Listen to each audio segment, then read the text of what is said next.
आज सुनिए सोमवार व्रत की पौराणिक कथा। बहुत समय पहले वास्कल नामक गांव में बिंदु नाम का एक ब्राह्मण रहता था। वह अधर्मी दुरात्मा और महापापी था। उसकी स्त्री बहुत सुंदर थी। उसका नाम चंचला था। वह सदा उत्तम धर्म का पालन करती थी, परंतु बिंदु वैश्यागामी था। इस तरह कुकर्म करते हुए बहुत समय व्यतीत हो गया। उसकी स्त्री काम से पीड़ित होने पर भी धर्मनाश के भय से कलेश सहकर भी काफ़ी समय तक धर्म भ्रष्ट नहीं हुई, परंतु आगे चलकर वह भी अपने दुराचारी पति के आचरण से प्रभावित होकर दुराचारी और अपने धर्म से विमुख हो गई। इस तरह दूरा में डूबे हुए उन पति पत्नी का बहुत समय व्यर्थ बीत गया। वैश्यागामी दूषित बुद्धि वाला वह दुष्ट ब्राह्मण बिंदु समय अनुसार मृत्यु को प्राप्त होकर नरक में चला गया।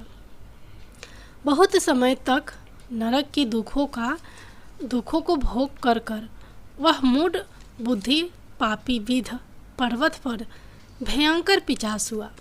इधर उस दुराचारी बिंदु के मर जाने पर वह चंचुला नाम स्त्री बहुत समय तक पुत्रों के साथ अपने घर में रहती थी। पति की मृत्यु के बाद वह भी अपने धर्म से गिरकर पराये पुरुषों का संग करने लगी थी। सती विपत्ति में भी अपने धर्म का पालन करना नहीं छोड़ती। यही तो तप है। कठिन तो होता है, लेकिन इसका फल मीठा होता है।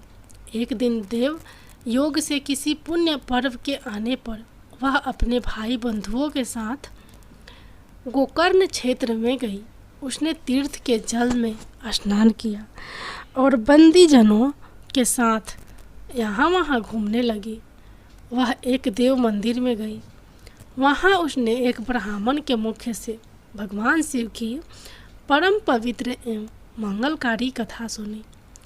ब्राह्मण कह रहे थे कि जो स्त्रियाँ भव्य विचार करती है वे मरने के बाद जब यम लोक जाती है तब यम राज के दूत उन्हें तरह तरह के यंत्रणा देते हैं कि वे उसके कामागार के दंडों से दगत है, उसका संघर्ष कराते हैं। यह सारे दंड इतनी वेदना देने वाले होते हैं कि जीव पुकार कर कहता है कि अब वह ऐसा नहीं करेगा, लेकिन यमदूत उसे छोड़ते नहीं हैं। कर्मों का फल तो सभी को भोगना पड़ता है। देव ऋषि मनुष्य सभी इससे बंधे हुए हैं। ब्राह्मण के मुख से यह वैराग्य बढ़ाने वाली कथा को सुनकर चंचला भय से व्याकुल हो गई। कथा समाप्त होने पर सभी लोग वहाँ से चले गए। तब कथा बाँचने वाले ब्राह्मण देवता से चंचला ने कहा, हे ब्राह्मण, धर्म को न जानने के कारण मेरे द्वारा बहुत बड़ा दुराचार हुआ है।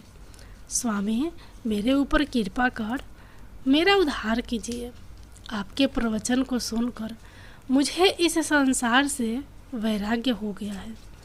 मुझ मूढ़ चित्त वाली पापनी को धिक्कार है। मैं निंदा के योग हूँ।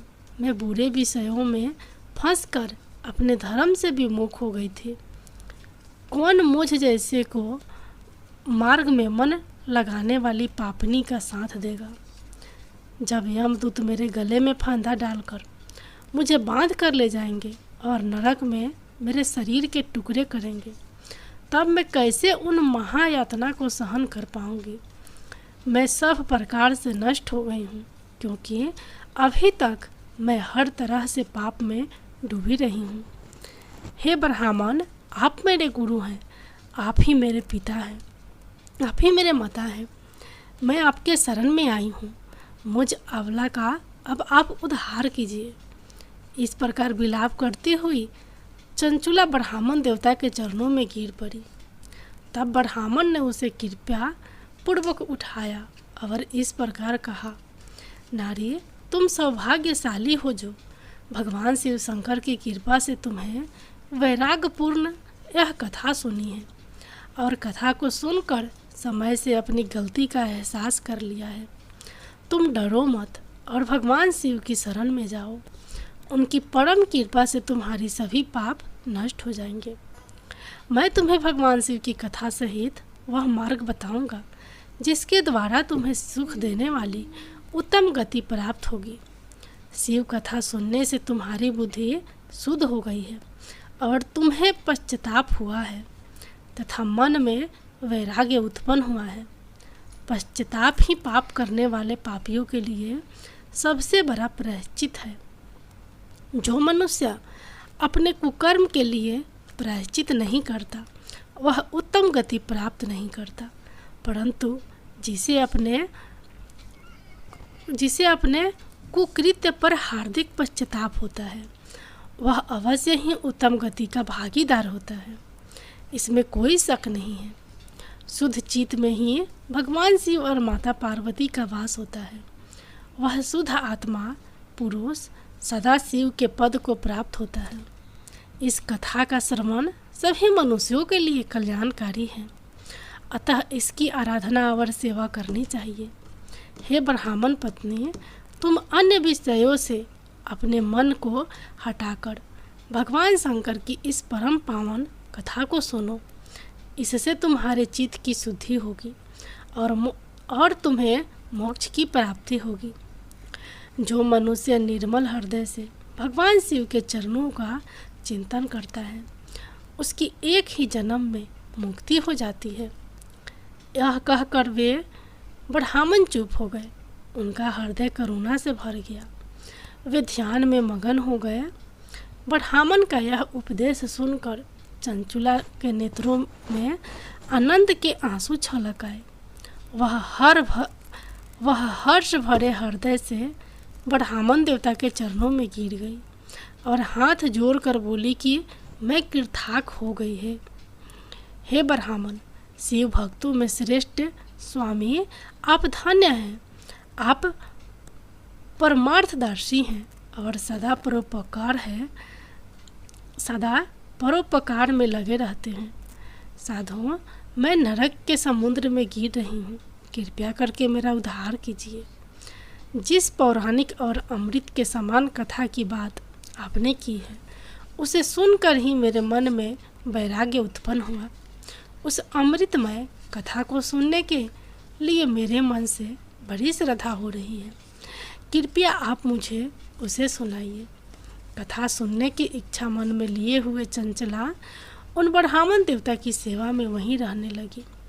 उस गोकर्ण नामक महाक्षेत्र में उन ब्राह्मण देवता के मुख से चंचुला भगवान शिव की भक्ति, ज्ञान और वैराग्य बढ़ाने वाले और मुक्ति देने वाली परम उत्तम कथा सुनकर कृतार्थ हुई। उसका चित्त शुद्ध हो गया। वह अपने हृदय में शिव के सगुणों रूप का चिंतन करने लगी।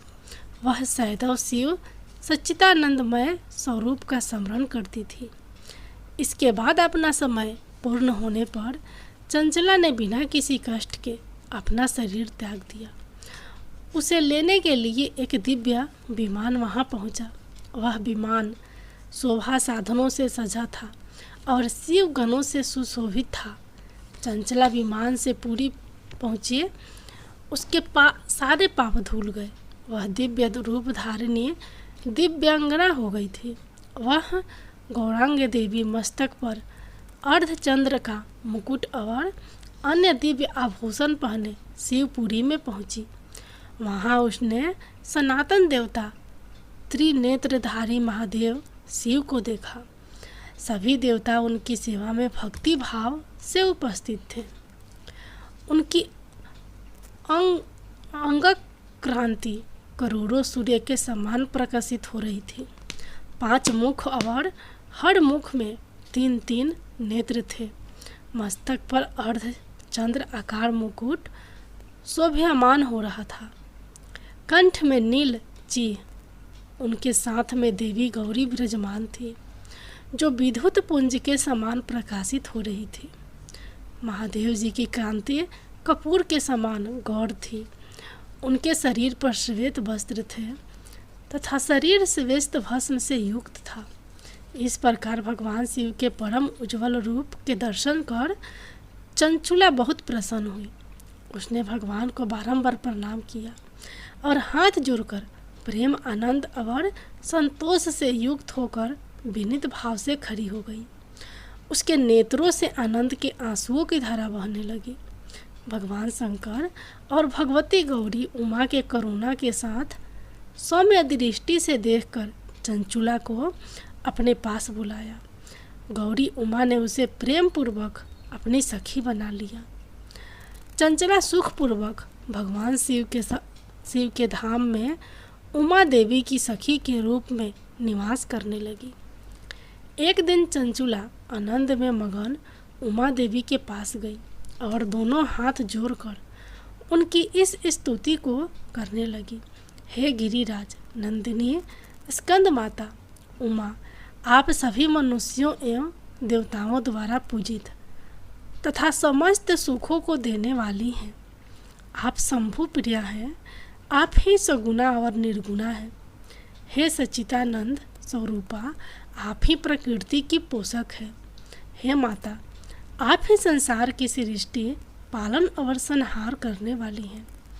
इस प्रकार संगीत प्राप्त चंचुला देवी की स्तुति कर शांत हो गई।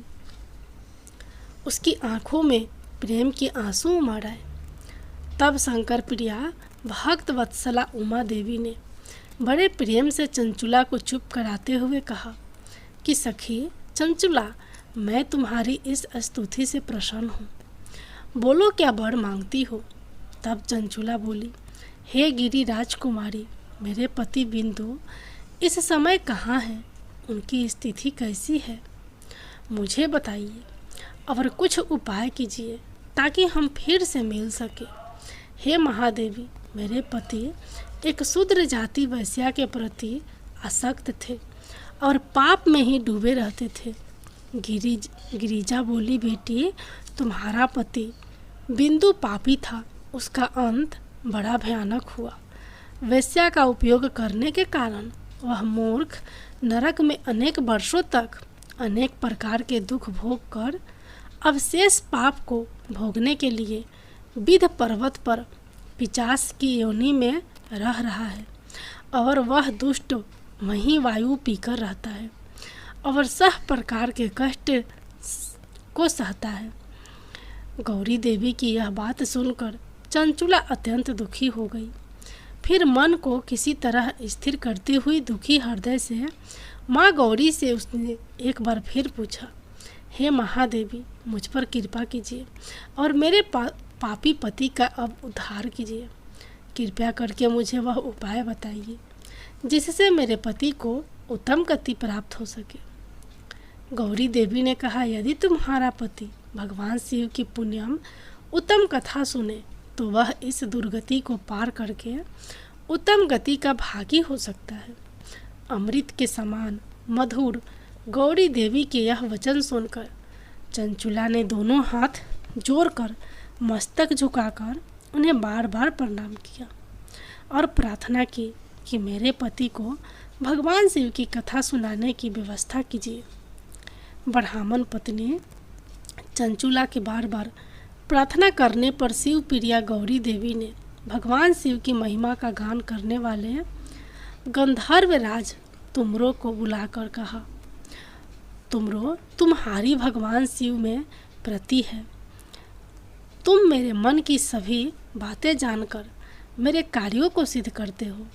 तो मेरी इस सखी के साथ विंध्य पर्वत पर जाओ और वहाँ एक महाघोर और भयंकर पिशाच रहता है।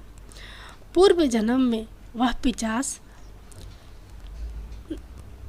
पिशाच बिंदु नामक ब्राह्मण मेरी इस सखी चंचला का पति था।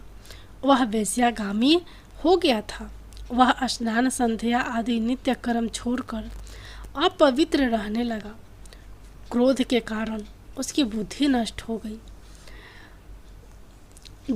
दर्जनों से उसकी मित्रता और सज्जनों से द्वेष बढ़ गया था।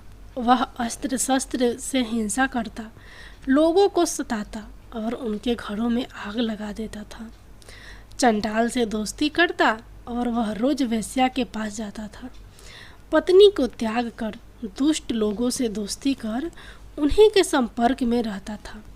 वह मृत्यु तक दुराचार में फंसा रहा। मृत्यु के बाद उसे पापियों के भोग स्थान यमपुरी में ले गए। वहाँ घोर नरक को सहकर इस समय वह विंध्य पर्वत पर पिशाच बनकर रह रहा है और पापों का फल भोग रहा है। तुम उसके सामने परम पुण्यम का नाश करने वाली भगवान शिव की दिव्य कथा का प्रवचन करो। इस कथा के सुनने से उसका हृदय सभी पापों से मुक्त होकर शुद्ध हो जाएगा और वह प्रेत योनि से मुक्त हो जाएगा। दुर्गति मुक्त होने पर उस बिंदु नामक पिशाच को तुम विमान पर बिठाकर भगवान शिव के पास ले आना। माँ उमा का आदेश पाकर गंधर्व राज तुमरो प्रसन्नतापूर्वक अपने भाग्य की सराहना करते हुए चंचुला को साथ लेकर विमान से पिशाच के निवास स्थान विंध्य पर्वत पर गया। वहाँ पहुंचकर उसने विशाल आकृति वाले पिशाच को देखा। उसका शरीर विशाल था, उसकी ठोड़ी बड़ी थी। वह कभी हंसता, कभी रोता, कभी उछलता था। महाबली तुमरू ने बिंदु को कथा वाचने के लिए स्थान तलाश कर मंडप की रचना की। शीघ्र ही इस बात का पता लोगों को चल गया कि एक पिशाच के उद्धार हेतु देवी पार्वती की आज्ञा से तुमरू भगवान शिव की कथा सुनाने विंध्य पर्वत पर आया है। उस कथा को सुनने के लोभ से बहुत से देवर्षि वहाँ पहुँच गए। सभी को आदरपूर्वक स्थान दिया गया। पिशाच बिंदु को पासों में बांधकर आसन पर बिठाया गया और तब तुमरों ने परम उत्तम भगवान शिव के अमृत कथा का गुणगान शुरू किया, जिससे सभी श्रोता कृतार्थ हो गए। परम पुण्यम कथा को सुनकर पिशाच सभी पापों से मुक्त हो गया और उसने पिशाच शरीर का त्याग कर दिया। शीघ्र ही उसका रूप दिव्य हो गया। उसका शरीर गौर वर्ण का हो गया। शरीर पर श्वेत वस्त्र एवं पुरुषों के आभूषण आ गए। इस प्रकार दिव्य देहधारी होकर बिंदु अपनी पत्नी चंचुला के साथ स्वयं भी भगवान शिव का गुणगान करने लगा। उसे दिव्य रूप में देखकर सभी को बहुत आश्चर्य हुआ। उसका मन परम आनंद से परिपूर्ण हो गया। सभी भगवान महेश्वर के अद्भुत चरित्र को सुनकर कृतार्थ होकर उनका यशोगान करते हुए अपने अपने धाम को चले गए। बिंदु अपनी पत्नी चंचुला के साथ विमान में बैठकर शिवपुरी की ओर चल दिया। महेश्वर के गुणों का गान करता हुआ बिंदु अपनी पत्नी चंचुला और तुमरों के साथ शीघ्र ही शिव धाम पहुँच गया। भगवान शिव देवी पार्वती ने उसे अपना पार्षद बना लिया। दोनों पति पत्नी सुखपूर्वक भगवान महेश्वर एवं देवी गौरी के श्री चरणों में अविचल निवास पाकर धन्य हो गए। बोलिए उमा महेश्वर भगवान की जय। अब सुनिए भगवान शंकर की दूसरी कथा। एक धनवान साहूकार था, जिसके घर किसी प्रकार की कोई कमी नहीं थी, परंतु उसको एक दुख था। उसका कोई पुत्र नहीं था। वह इसी चिंता में दिन और रात रहता था और वह पुत्र की कामना से हर सोमवार को शिवजी का व्रत और पूजन किया करता था। सायंकाल को मंदिर में जाकर शिवजी का दीपक जलाता था। उसके भक्ति भाव को देखकर एक समय श्री पार्वती जी ने भगवान शिव जी महाराज से कहा कि वह साहूकार आपका अत्यंत भक्त है और सदैव आपका व्रत और पूजन बड़ी श्रद्धा से करता है। इसकी मनोकामनाएं आप पूर्ण कीजिए। तब भगवान शिव ने कहा कि हे पार्वती, यह संसार कर्म क्षेत्र है। जैसे किसान खेत में जैसा बीज बोता है वैसा ही फल काटता है, उसी तरह से इस संसार में जैसा जो कर्म करते हैं वैसा ही फल मिलता है। तब माता पार्वती ने अत्यंत आग्रह से कहा कि महाराज, जब यह आपका भक्त है और इससे किसी प्रकार का दुख है तो उसको अवश्य दूर करना चाहिए, क्योंकि आप सदैव अपने भक्तों पर दयालु हैं और उनके दुखों को दूर करते हैं। यदि आप ऐसा नहीं करेंगे तो मनुष्य आपकी सेवा व्रत क्यों करेंगे। माता पार्वती जी के आग्रह को देखकर भगवान भोलेनाथ कहने लगे कि हे पार्वती, इसके कोई पुत्र नहीं है, इसी चिंता से यह दुखी रहता है। इसके भाग्य में पुत्र ना होने पर भी इसके पुत्र की प्राप्ति का मैं वर देता हूँ, परंतु वह पुत्र केवल 12 वर्ष तक जीवित रहेगा। इसके पश्चात वह मृत्यु को प्राप्त हो जाएगा। इससे अधिक मैं और कुछ इसके लिए नहीं कर सकता हूँ। यह सब बातें वह साहूकार सुन रहा था। इससे उसको ना तो वो खुश था, ना ही तो वो दुखी था। उसे कुछ कष्ट हुआ। वह पहले जैसे ही भगवान शिव का व्रत और पूजन करता रहा। कुछ समय व्यतीत हो जाने पर साहूकार की स्त्री गर्भवती हुई और उसे 10वें महीने में गर्भ से अति सुंदर पुत्र की प्राप्ति हुई।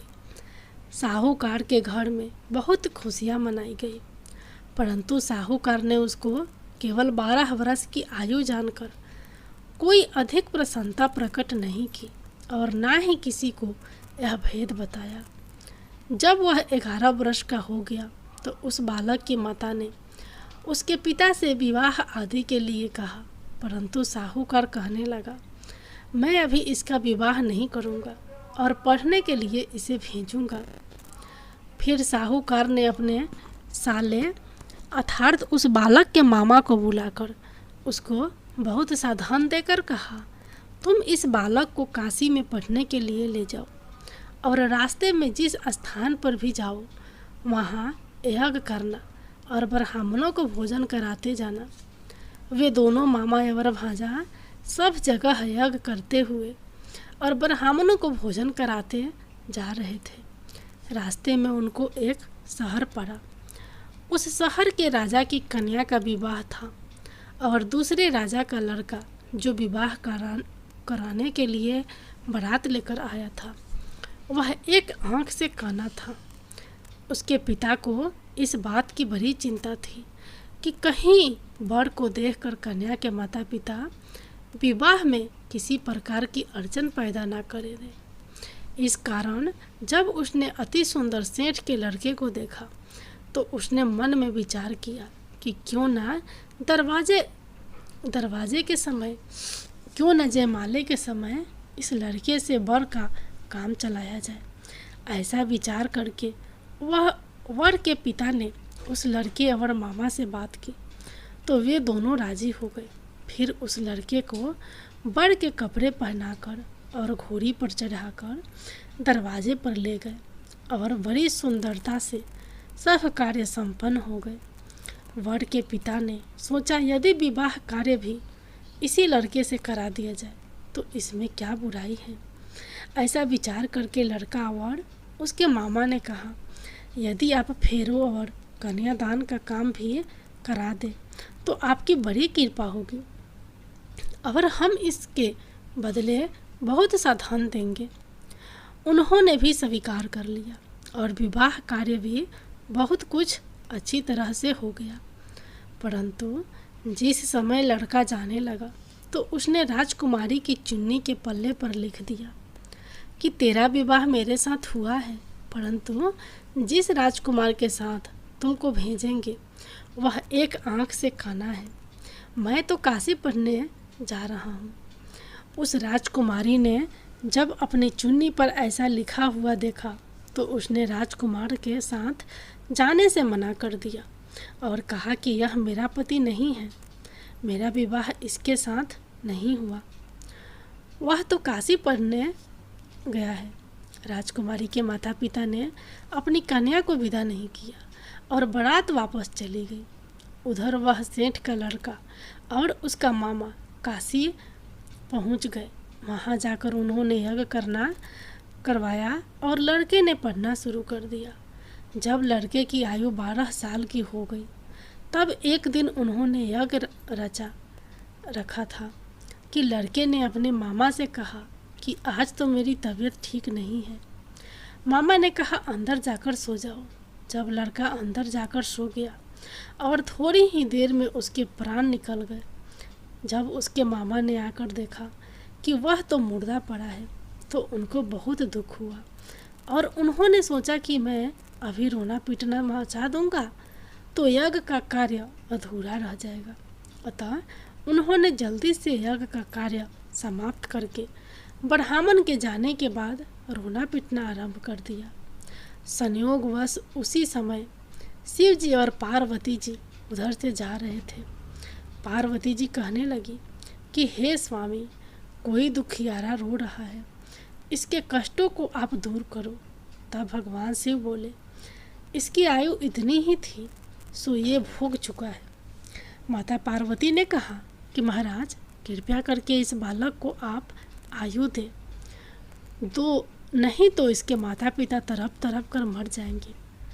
पार्वती जी के इस प्रकार बार बार आग्रह करने पर भगवान शिव जी ने उसे जीवन दान दे दिया और शिव जी की कृपा से लड़का जीवित हो गया। शिव जी और पार्वती जी कैलाश पर्वत पर चले गए।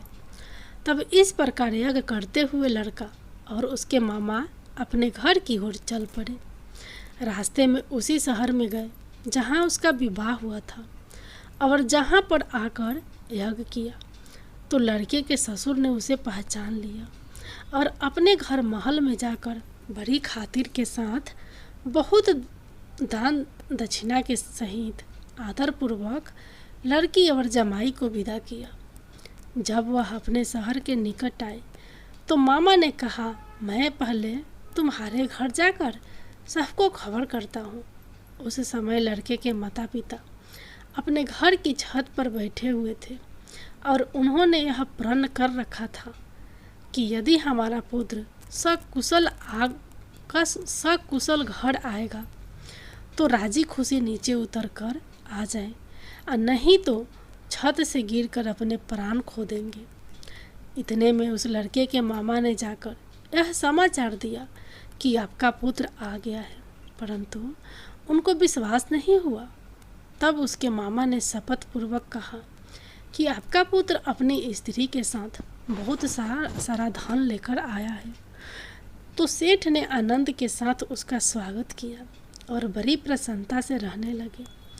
इस प्रकार जो भी व्यक्ति सोमवार का व्रत करता है अथवा इस कथा को पढ़ता है या सुनता है, भगवान भोलेनाथ उसके सभी दुखों को दूर करके उसकी समस्त मनोकामना को पूर्ण करते हैं।